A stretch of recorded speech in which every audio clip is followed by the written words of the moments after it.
This message comes from IXL, providing an online learning environment intended to keep students' skills sharp over summer vacation. The platform covers core subjects and adapts to each child's pace. Receive 20% off at IXL.com/NPR. This is Planet Money from NPR. Next month, a crucially important measure of the economy comes out. It's the measure, really.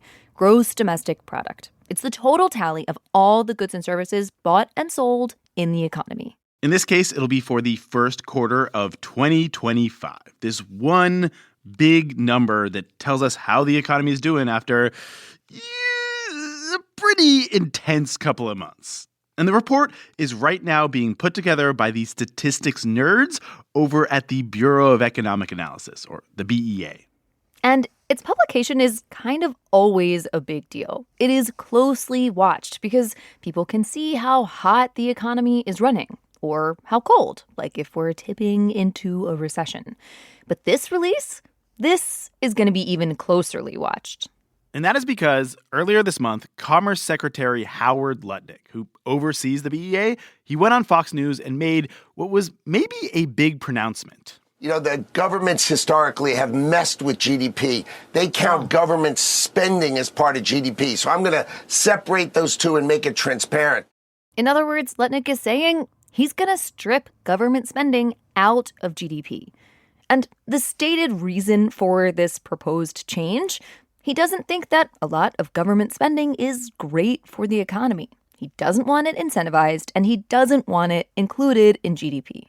The unstated reason seems to be the Trump administration is firing a whole bunch of government workers, shrinking budgets, canceling contracts. And if, or I guess when, that shows up in GDP, it'll look bad. But, can they do that? Can they change how we measure the economy just like that? Hello and welcome to Planet Money. I'm Mary Childs. And I'm Nick Fountain. So, GDP. What exactly is it? How is it calculated? Does it ever change? We're going to talk to the person who was the keeper of the stat for nearly 20 years. Turns out people, from politicians to economists to special interest groups, have been trying to bend GDP for decades to make whatever grand project they're working on look better. Today on the show, what's different this time and what is the same as it ever was.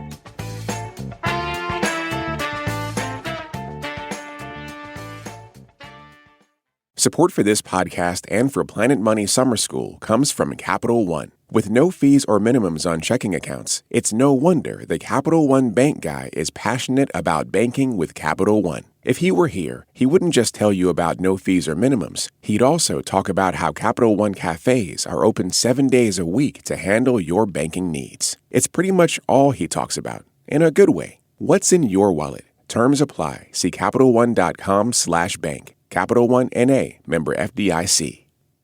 This message comes from IXL, a learning platform for helping students maintain summer academic progress. A single subscription covers math, science, and reading for all children in a household. Receive 20% off at IXL.com/NPR. Okay, GDP. What is it? To help us understand, we brought in someone who spent 20 years in charge at the Bureau of Economic Analysis, that federal agency that calculates GDP. Steve Landefeld. Imagine you're in front of a room of third graders. Define GDP for me. That's easy. My kids used to ask me that, and I said, I'm not going to do it. No, I kept refusing them until one of them actually became an economist. Okay, so parents, take note. If you want your kids to follow in your footsteps, keep your job a mystery. Sure, but our job is to demystify. So we pressed Steve to give us a definition. GDP is a statistic that captures all final transactions in the U.S. economy, buying and selling of goods and services within a 1-year period. All the goods and services in the economy in 1 year. The concept was developed in the 1930s, and there's a formula to calculate it that's basically remained the same for decades. Yeah, it's essentially arithmetic. Here's how you calculate it. You start by adding up everything regular old people buy, what are called final goods. Every car, every meal, every Tamagotchi. And you add to that everything businesses invest in, every factory, every new machine, every important office foosball table. Then add to that most of what the government spends on things like schools and roads, but not on government transfers, things like Social Security. Those are excluded. And then, finally, combine all that with what's called net exports. Everything we export minus everything we import. The economist in crowd, people like Steve, would say the whole formula this way. Y equals C plus I plus G plus X minus M. Got it? Good. You add up all those things, consumption, investment, government spending, net exports, and you get a country's GDP. Last year, that number for the U.S. was $29 trillion, which means if you account for inflation, the economy grew 2.8% from the year before, which is not bad. And GDP is important. Not only does it tell us how healthy the economy is, if we're headed towards a recession or not, but also GDP influences how the government allocates money. It influences whether businesses build a new factory or hire more workers. A lot of decisions are made based on how our GDP is doing. And because of all these things, presidents are often judged on how GDP is doing on their watch. And so you could see why they would want their GDP numbers to look as good as they can. Now, Steve wanted GDP to be as accurate as possible. He was obsessed with that mission. For 20 years, he was essentially the defender of GDP's integrity. Did you ever get political pressure from a president to change GDP? How it's calculated? Never directly, but indirectly, yes. Leading case was a president who... You're going to have to name names today. I'm sorry. It was Clinton. President Bill Clinton. The story goes, Steve and others at the Bureau wanted to change how GDP accounted for inflation. They wanted to change how they calculated what's called real GDP, or inflation-adjusted GDP. Correcting GDP for inflation is really important. Because if you have 2% growth, but also 2% inflation, you don't really have growth. And Steve wanted to use a new measure of inflation that better reflected how prices were factored in, so GDP would be more accurate. So it's around 1995, and Steve and his team bring this idea to the higher-ups at the Department of Commerce. And it eventually makes its way to Clinton. Basically, Clinton gets a note, like a written memo or whatever, explaining how they're planning on changing real GDP. Steve still remembers some of what the note said. Experts agree it's a much more accurate measure of real GDP growth. But what it's going to do is it's going to raise growth prior to your administration and lower it after you came into office. In other words, the note said, we are going to make your predecessor look better and you look worse for the sake of sound statistics. You could see how he would not want that to happen. Yeah, right. So the joke is he hands it back to him and he says, and I want you to do something about that. And they walk out. Not really much discussion of what's going on here. And they get back to the office and they look at it and it's scrawled in, this is, and they couldn't figure out what the last word was. They were thinking, is it, anyway, it turns out it said, this is crap. After our interview, Steve checked and apparently it said, this is nuts. But regardless, for Steve, this was a concerning moment. He ran this independent statistical agency, and he was trying to make GDP more accurate. But the president of the United States had expressed his displeasure about this change. But Steve was the keeper of the stat. He thought this change was really important, like important enough that he was thinking he might quit over it. So he and his team went to his boss's boss, the then Commerce Secretary, and told him, listen, there are a bunch of reasons why we've got to do this. You know what? He bought the whole thing. He was great. He says, we're doing it. I'm going, woo. Woo! Steve had stood up to the president of the United States. He'd held the line for statistical soundness because he believed that this methodological change would make GDP more accurate. And Steve was always protecting GDP. He says people from various industries would try to meet with him to get him to change how their industries were calculated. Yeah, he told us that representatives from the Motion Picture Association of America or big companies like car manufacturers were always coming to him because they wanted their industries to look bigger. It's good for number to go up. Why? Bigger's better. I don't know. Maybe you get more attention in Congress. Steve says he was always open to ideas, as long as those ideas were about making GDP more accurate. In fact, he has this one story of when Alan Greenspan, legendary economist, chair of the Federal Reserve for nearly 20 years, invited Steve to his office. I'm trying to get right in my head the power dynamics here. Is this like, are you peers? Is he more important? Is this like sharks and jets? He's a god, and I'm a foot soldier in the Roman army, you know. Okay, that's very clear. Thank you. It's around 1996, and Greenspan wanted to talk about an issue he was having with GDP. It boiled down to this. Greenspan thought GDP wasn't counting a whole big portion of the economy correctly. The technical reason was that there had actually long been a problem with GDP, and that is it's hard to capture changes in quality when something gets better, but it doesn't always show up in the price. Let me go back to the most basic one, which is the computer. Yeah, a $1,000 computer in 1990 and a $1,000 computer in 2000 are extremely different.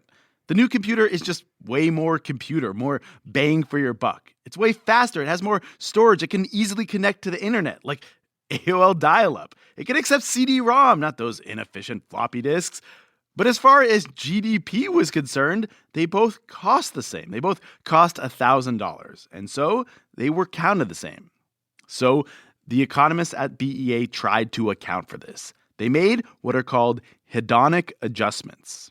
Greenspan was fine with the hedonic adjustments BEA was doing for goods, but he had a problem with how they were doing hedonic adjustments for services. He was worried they weren't accurately capturing all the improvements in the quality of the service sector. People were doing way more in a day in industries like healthcare, in education, and basically everything to do with the internet. And because GDP wasn't correctly capturing that, BEA was undercounting productivity growth, and they should look into that. Now, Steve also knew that Greenspan wanted this because he had an agenda. He wanted to keep interest rates low to stimulate the economy. Greenspan was expanding the money supply faster than some people thought warranted. And a lot of people later on said, see, we told you. But any event, one thing that would allow him to do that would be if we were underestimating productivity growth in the services sector, then that would sort of justify what he was doing or what the Fed was doing. Greenspan, as chair of the Federal Reserve, had been lowering interest rates through a lot of the 1990s, which meant that there was a lot of money sloshing around in the economy. And Greenspan seemed to think if he could convince Steve to do this hedonic adjustment for services, then inflation would seem smaller and real GDP would look stronger. And that would justify keeping interest rates low. And so he wanted us, hopefully, to go out and find a lot more productivity growth out there by correctly measuring the service industries. And we did find a lot, but it was all legit. So Greenspan was coming to you saying, hey, it'd be really useful to my project of expanding the money supply if you could go out and find a little bit of productivity for me in those numbers. No. In a sort of gangsta tone, and you went and did it. No. But it did seem like he was putting the pressure on you. Well, yeah. Yeah, he was putting on the intellectual pressure. Steve says Greenspan would pepper him and his top economists with questions, run circles around them. And yeah, they knew that Greenspan kind of had an agenda, so they made sure to do their own research. And he wasn't wrong, so they made the changes. Now, looking back, Greenspan's easy money era is often cited as just one of the reasons for the risky lending that led to the 2008 global financial crisis. Now that we know what we know about 2008, do you feel any regrets about making this change at his behest? So you don't think, no. This stuff was so long overdue. For Steve, it's not even a question. Empirically, it was the right thing to do.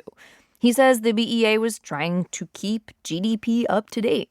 And Greenspan, despite his other motives, did help with that. Coming up after the break, what Steve thinks of the Trump administration's proposal to strip government spending out of GDP. And what he thinks the head of his former agency should do about it. Support for this podcast and for Planet Money Summer School comes from Capital One. With no fees or minimums on checking accounts, it's no wonder the Capital One bank guy is passionate about banking with Capital One. If he were here, he wouldn't just tell you about no fees or minimums. He'd also talk about how Capital One cafes are open 7 days a week to handle your banking needs. It's pretty much all he talks about, in a good way. What's in your wallet? Terms apply. See CapitalOne.com/bank. Capital One N.A., member FDIC. This message comes from IXL, a learning platform for helping students maintain summer academic progress. A single subscription covers math, science, and reading for all children in a household. Receive 20% off at IXL.com/NPR. This message comes from Insperity, providing HR services and technology, from payroll, benefits, and HR compliance to talent development. Learn more at Insperity.com/HR Matters. This message comes from Thumbtack. Some tasks can feel easy, but home projects can bring second guesses. Is that noise normal? Is that water damage? Who should be called? That's where Thumbtack comes in. Just upload a photo or voice note, and it uses AI-powered search to match with the right top-rated local pro. So instead of guessing, there's clarity and confidence when hiring. For your next home project, try Thumbtack. Hire the right pro today. So far, we've talked about how economists calculate GDP and how sometimes they make changes to that methodology. Incremental changes to capture an evolving economy. Economists think that changing the fundamental formula for GDP, that is much more dangerous. GDP is often how we compare policies and leaders across time and across countries. In fact, there are international standards for what goes into it. Countries debate at these painfully long international meetings what counts in GDP. They have to come to a consensus on it. The last update to these global standards was in 2008, and they are working on a new update right now, which could be finalized any day. But people have always known that the formula doesn't capture everything that's important. For instance, it doesn't capture any illegal activities. And in some countries, that is a big part of their economy. It also doesn't capture inequality or well-being or happiness. Steve Landefeld, the former head of the Bureau of Economic Analysis, says there is another category of people who have been trying to change what's counted in GDP: outside groups. And you could see why. If governments are judged by their GDP growth, they'll focus on whatever makes their GDP look better. They'll work their butts off to do more of the things that increase GDP. One group that Steve remembers pressuring him argued that all the unpaid household labor, the cooking and the cleaning and the child rearing that often women were doing, was not getting counted in GDP. But they argued it should be. It was a huge portion of the economy, and women were not getting their due. And he thought their argument had merit, so he really tried to figure out how his agency could capture it all and how they calculated GDP. But because money wasn't changing hands, the math was fuzzy. It had to be based on estimates and theoretical numbers. Also, there was actually nothing for GDP to capture. GDP generally captures transactions that have happened, stuff that generates receipts. Just because it could or should be priced doesn't mean it makes it into GDP. So Steve never ended up changing GDP to include unpaid household labor. Another group that lobbied BEA was environmentalists. They argued that if environmental degradation were included in GDP, governments would not sit idly by as, coal plants polluted. But since burning coal raised GDP, they didn't have much of an incentive to stop it. Steve was game. But instead of changing GDP, he tried something else. In the early 90s, he made a new separate measure that environmentalists and policymakers could look at if they wanted, but that didn't mess with the standard GDP. Steve and his team essentially created a green-adjusted GDP. We released them, and that's when Congress specifically forbid our doing any more work on this stuff and proposed a 20% cut in our budget. Steve says some very high-ranking members of Congress who represented coal mining areas thought Steve's green-adjusted GDP would make their regions look worse than regular GDP. And through the grapevine, he found out that Congress was proposing to slash their budget if they kept publishing their green GDP. And it wasn't just people who represented coal mining areas. Even people from other areas, people he thought he had convinced, became worried about how their states looked. And they pulled their support. I learned a very painful lesson that all politics are local. Did that surprise you? How did that feel? Well, I would have thought, going into that, I'll be, really, really brave here, and I'll just say, if you do this, I'm leaving or something. You can't suppress this stuff. But when it came down to it, and I thought it through, and talked to a lot of people about it, it wasn't going anywhere anyway. So there was no point in inflicting that kind of harm on the Bureau, because it'd probably just make it worse. Steve dropped it. He gave up on his green-adjusted GDP project. Now, Steve left his job as director of the BEA a decade ago, but we were curious about what he thought about what's been happening recently with senior administration officials, with the Commerce Secretary wanting to totally strip government spending out of GDP. Is it, technically feasible to separate those two things out, government spending versus everything else? Yeah, well, if you look at Table 2 in the current press release. He points to a press release from the BEA about 2024 GDP. Table 2 shows how much each part of the formula contributed to GDP. So how much consumption and investment and net exports and government spending each contributed. And since all of those things are broken out, that means that if Trump's Commerce Secretary Howard Lutnick wants to, he can just take the top-line GDP number and subtract out the government spending portion of that. You subtract line 50 from line 1 and you got the number he wants. There you go. Technically pretty easy, just arithmetic, well, right? Then if you want to be more serious about it. Yeah, if you want to be more serious about it, he says there are several different measures of GDP that BEA already publishes. Different slices of GDP that tell different stories. There's one that's GDP just not including net exports. There are a bunch of these. There's 11 different variants of GDP in there already. Add another one and cite it up in your first line. GDP did this. It was buoyed by the government sector or pulled down by it, and private GDP did this. You're done. So just make up a new make up a new indicator. And if you want to talk about that new indicator, talk about that, but don't mess with GDP is sort of your stance. Right, yeah. And that's historically the way these things have tended to be solved. We asked BEA about this. They declined to comment. But that's what Steve expects to see in the coming months. To be clear, he hasn't spoken with anyone there about this, but he expects BEA will whip up a new line and put it at the top of their quarterly press release. Steve says if he looks at that press release next month and they've announced that GDP now does not include government spending, well, that is a different story. If it were dramatically changed, I'd be very concerned. We haven't talked about it, but a big, big issue behind all this is the autonomy of a nation's statistics. They have to be trusted. They have to be objective. And if there's even the perception that people are manipulating the numbers to produce particular outcomes of interest to them, that could be catastrophic. That's why Steve held the line for so many years. And that's why he, like us, will have his alarm set. Quarter 1 GDP estimates come out at 8:30 a.m. on April 30th.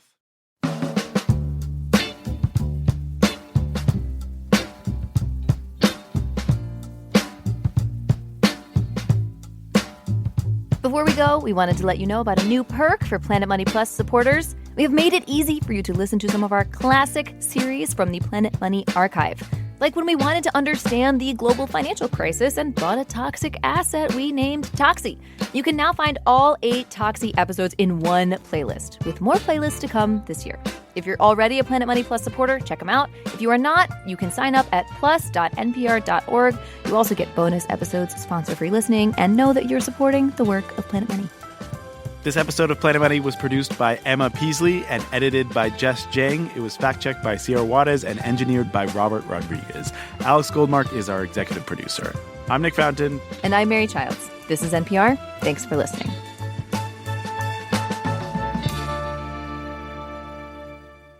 This message comes from Capella University. You know that feeling when there's a spark building inside you, that you were meant for more? That's your own drive pushing you towards what's next. Capella University gets that. With their FlexPath learning format, you can set the pace and earn your degree without putting life on pause. You've built experience and know what you're capable of. Now, this is your time to turn that momentum into more. The only real question is, what can't you do? Learn more at capella.edu.